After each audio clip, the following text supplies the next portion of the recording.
will hear a conversation between Annetta and Charlotte, first-year university students, and Bill, who works for the Student Union Employment Service.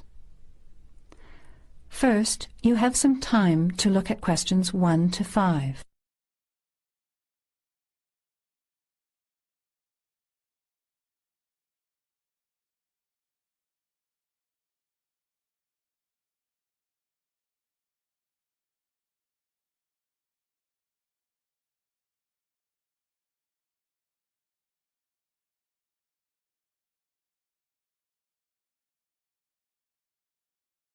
Hi Bill, this is my friend Charlotte. She's doing first year science too. Pleased to meet you, Charlotte. Annetta told me you want some part-time work. Now, I just have to complete your details on the computer. What's your surname? Johnston. With an E? Yes, Johnstone.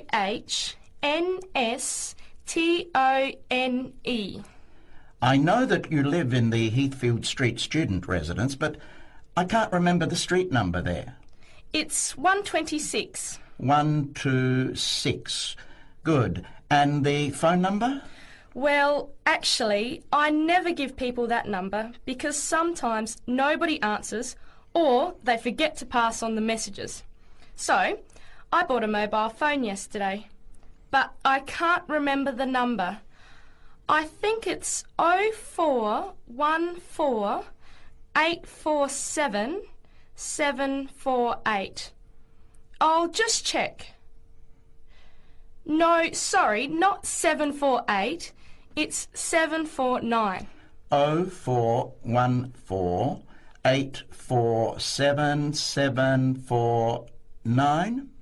Yes, that's right. I must try and remember it. And what sort of work are you looking for? Well, anything really, I suppose, though it depends when it is. I'd rather work during the day, if that's possible. How many hours a week were you thinking of? Oh, I'm not sure. Maybe about 10. But I need to keep at least 2 days a week free for study. Do you have any work experience? Not much, though I used to help in my uncle's shop when I was at school. OK. Well, I'll put it in, but we don't usually get shop work. What about gardening? I'd rather not. Everything I touch dies. What other kinds of work are there? Well, there's a lot of demand for house cleaning, fast food preparation and kitchen work and pizza delivery if you've held a driving licence for 12 months. I'm not sure. Can I have a look at the vacancies while you talk to Annetta? Before the conversation continues, you have some time to look at questions 6 to 10.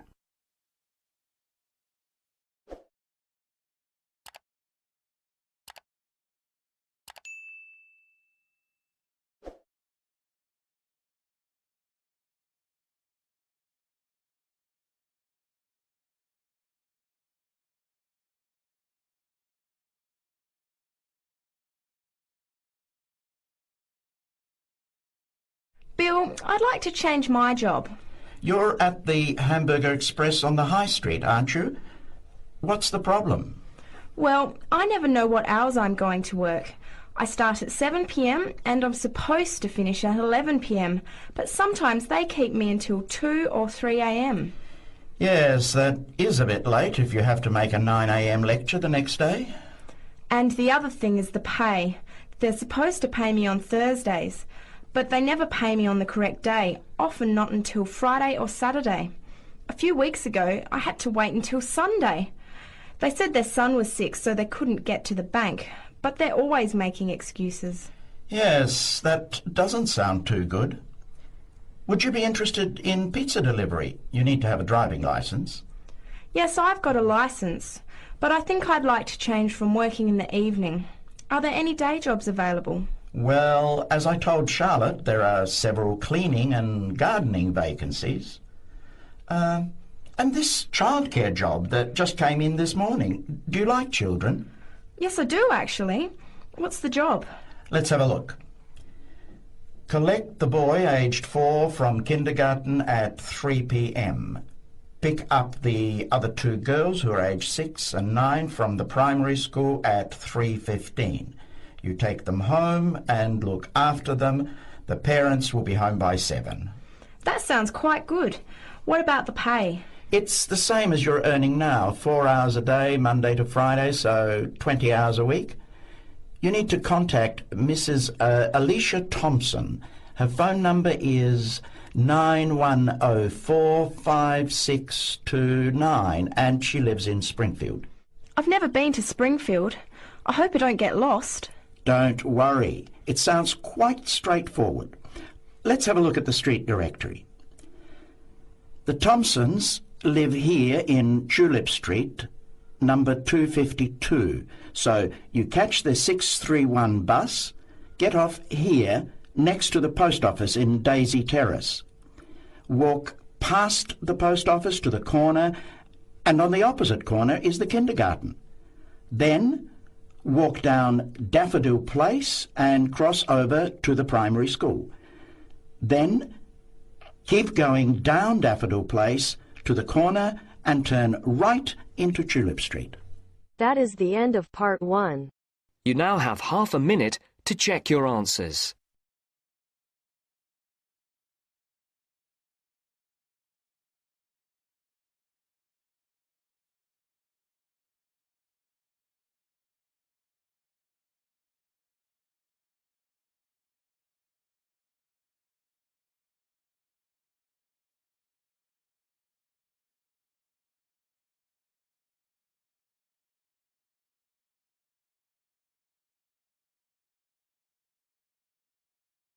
Now turns to part 2.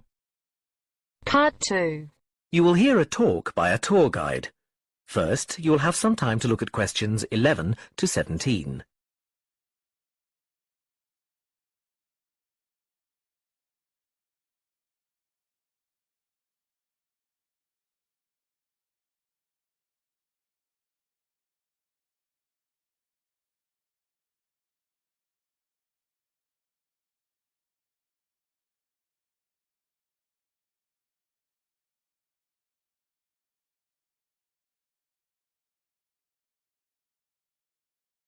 Now listen carefully and answer questions 11 to 17. Welcome to San Fernando City Tours. I'm Mark, your tour guide. We have a lot to see in 3 hours, so make sure you're comfortable. We'll be traveling into the historical district first, and then into the town center. After that, it's out to the harbor, and we'll finish up at the lighthouse, just past the harbor. That will take us up to midday, and after that, you're free to do what you want. At the lighthouse, you'll have a chance to visit the tea room and take photographs of the magnificent coastline. Now, as we have only 3 hours, we won't be able to take you around the shopping district, but we think you'd prefer to look around the shops there in your own time anyway. San Fernando has some well-known tourist attractions, the lighthouse, for example, and the National Library. However, the little-known military museum is not to be missed. Be sure to visit before you leave. Now, there's a lot to do in San Fernando. Indeed, there really is something for everyone. For those who love the water, I can recommend a trip on the Seafarer, one of the most famous boats on the San Fernando River. It does an evening trip with a 3-course meal included. It's great fun for everyone, but especially for young people in their teens or 20s. After 9, there's a disco on the boat, and it gets really lively. Then there's a climbing wall near the town center. It's incredibly popular, with a large wall for expert climbers and a smaller wall for novices. There's a junior wall and a creche, so it's a great day out for those of you with kids. And if you like walking, there's some great walking tours. The City Sights tour is highly recommended, as is the walking tour by the coast. But that one's only for the fit, not really suitable for children or the elderly. For more mature people, or those less able to get around, I would suggest a tour around the vineyards. It can be done in the luxury of a coach, and it's a wonderful way to explore the region's wines. Before you hear the rest of the talk, you have some time to look at questions 18 to 20.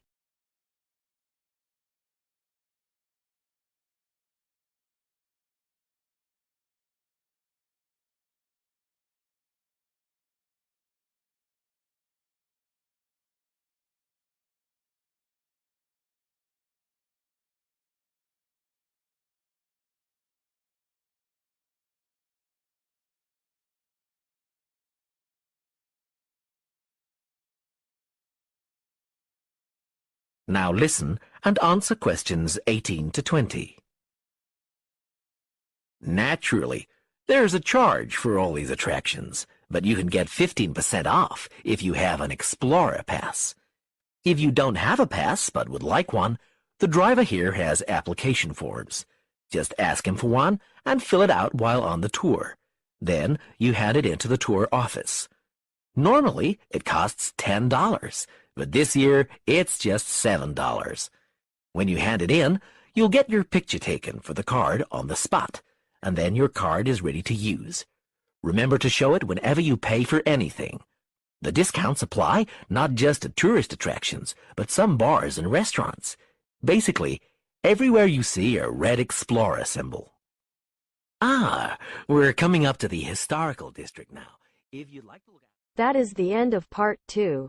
You now have half a minute to check your answers.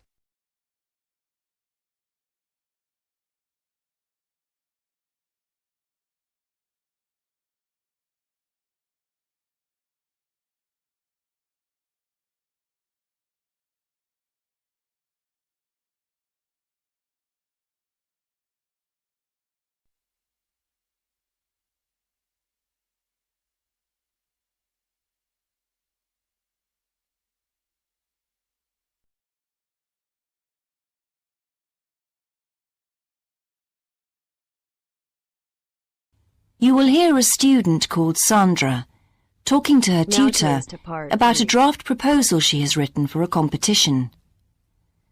First, you have some time to look at questions 21 to 24.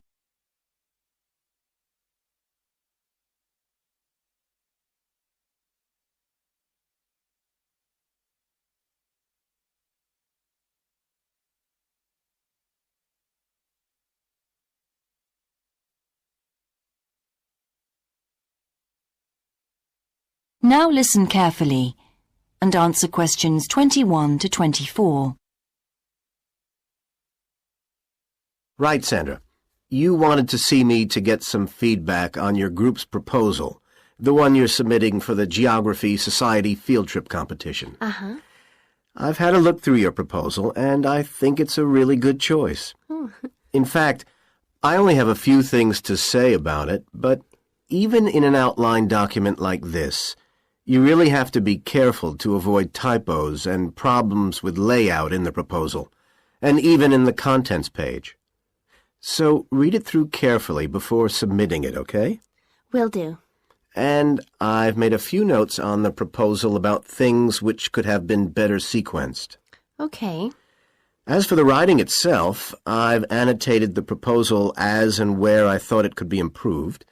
Generally speaking, I feel you've often used complex structures and long sentences for the sake of it, and as a consequence, although your paragraphing and inclusion of subheadings help, it's quite hard to follow your train of thought at times. Oh.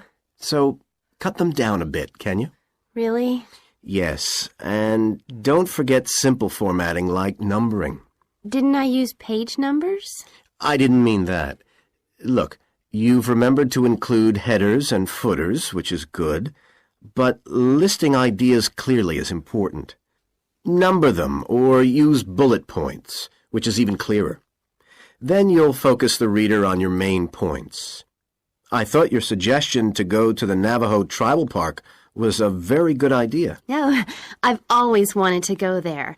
My father was a great fan of cowboy films and the Wild West, so I was subjected to seeing all the epics, many of which were shot there. As a consequence, it feels very familiar to me, and it's awesome, both geographically and visually. So it's somewhere I've always wanted to visit. The subsequent research I did and the online photographs made me even keener. Before you hear the rest of the conversation, you have some time to look at questions 25 to 30.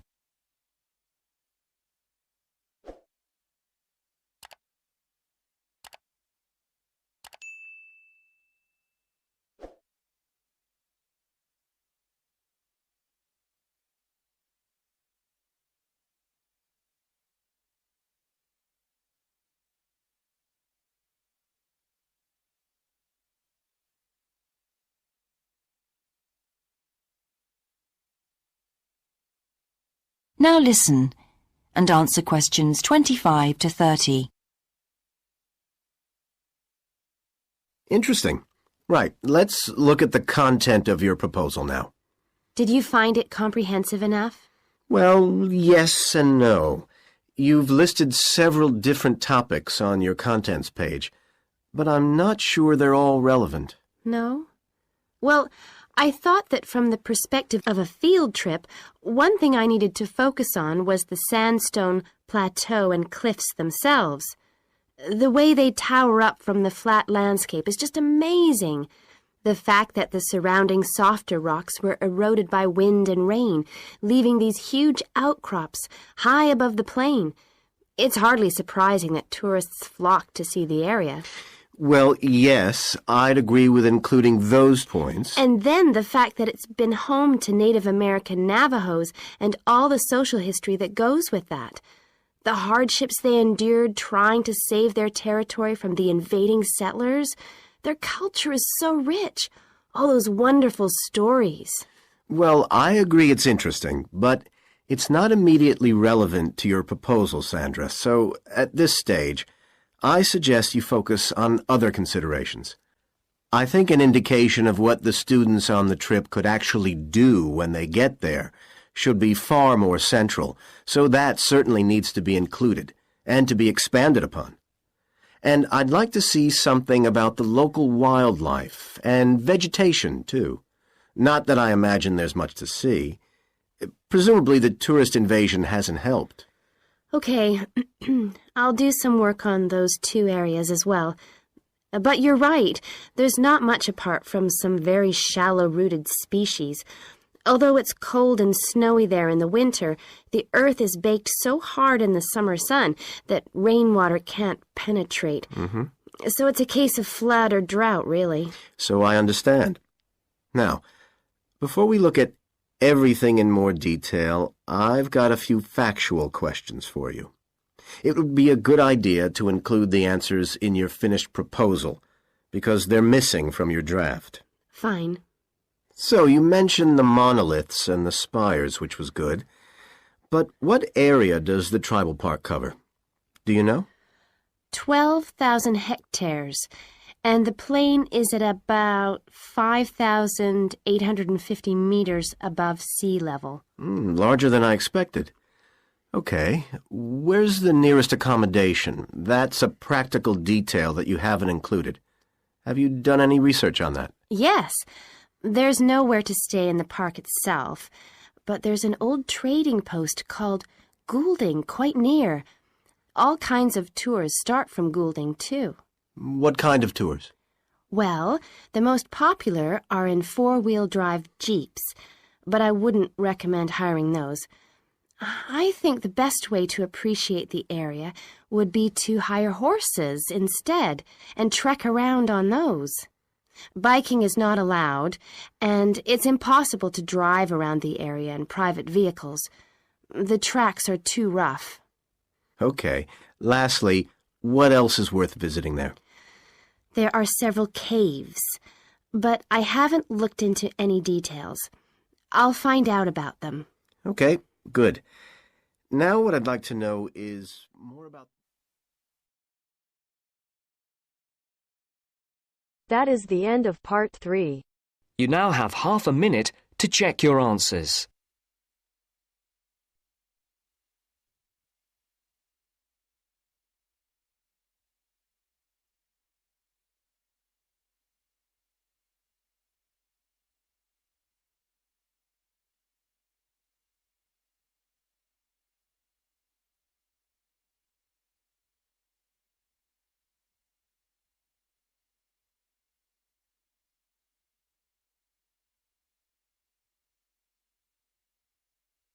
Now turns to part 4. Part 4. You will hear a lecturer's introduction to a geography module. First, you have some time to look at questions 31 to 40.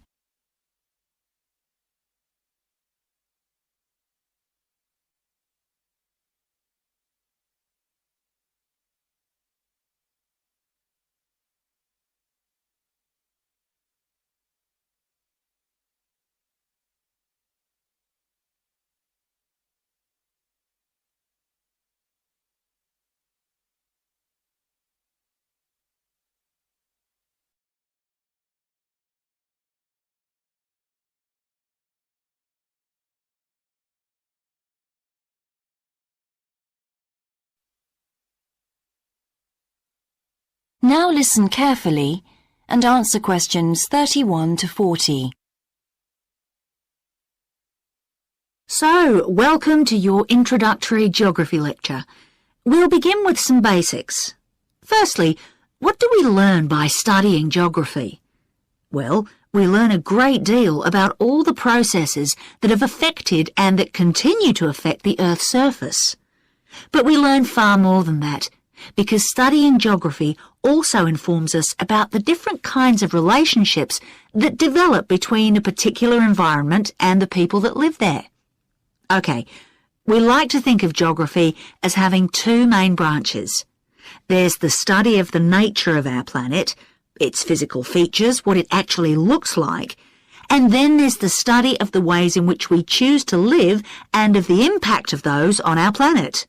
Our current use of carbon fuels is a good example of that. But there are more specific study areas to consider too, and we'll be looking at each of these in turn throughout the semester. These include biophysical geography, by which I mean the study of the natural environment and all its living things. Then there's topography. That looks at the shapes of the land and oceans. There's the study of political geography, and social geography too, of course, which is the study of communities of people. We have economic geography, in which we examine all kinds of resources and their use, agriculture, for example. Next comes historical geography, the understanding of how people and their environments and the ways they interact have changed over a period of time. And urban geography, an aspect I'm particularly interested in, which takes as its focus the location of cities, the services that those cities provide, and migration of people to and from such cities. And lastly, we have cartography. That's the art and science of map making. You'll be doing a lot of that. So, to summarise before we continue, we now have our key answer. Studying this subject is important because without geographical knowledge, we would know very little about our surroundings and we wouldn't be able to identify all the problems that relate to them. So, by definition, we wouldn't be in an informed position to work out how to solve any of them.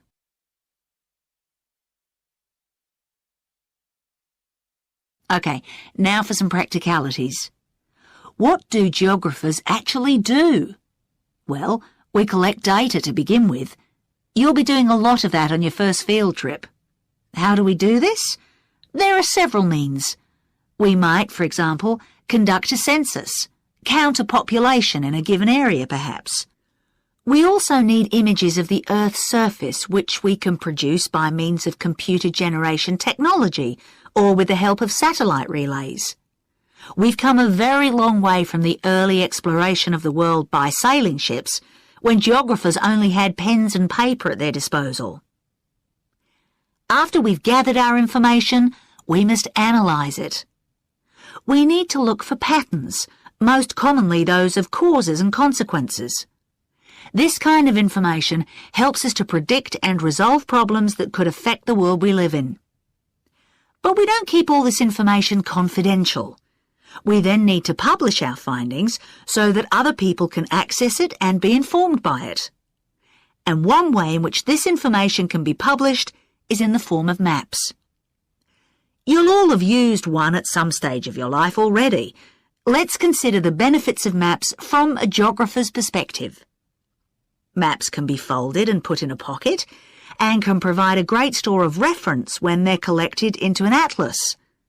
They can depict the physical features of the entire planet if necessary, or just a small part of it in much greater detail. But there is a drawback.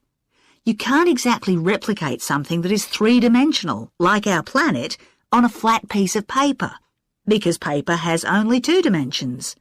And that means there'll always be a certain degree of distortion on a map. It can't be avoided. We can also use aerial photographs, pictures taken by cameras at high altitude above the Earth. These are great for showing all kinds of geographical features that are not easy to see from the ground. You can easily illustrate areas of diseased trees, or how much traffic is on the roads at a given time, or information about deep seabeds, for example. Then there are Landsats. These are satellites that circle the Earth and transmit visual information to computers at receiving stations. They circle the Earth several times a day and can provide a massive information. You'll all be familiar with the information they give us about the weather, for example. So, what we're going to do now is look at a short presentation in which you'll see all these tools.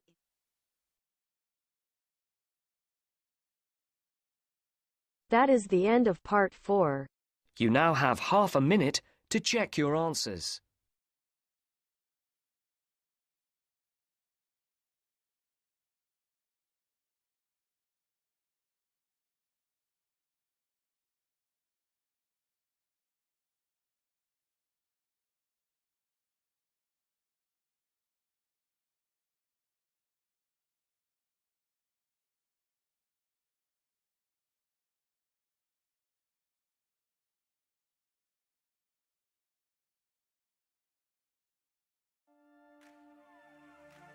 That is the end of the listening test.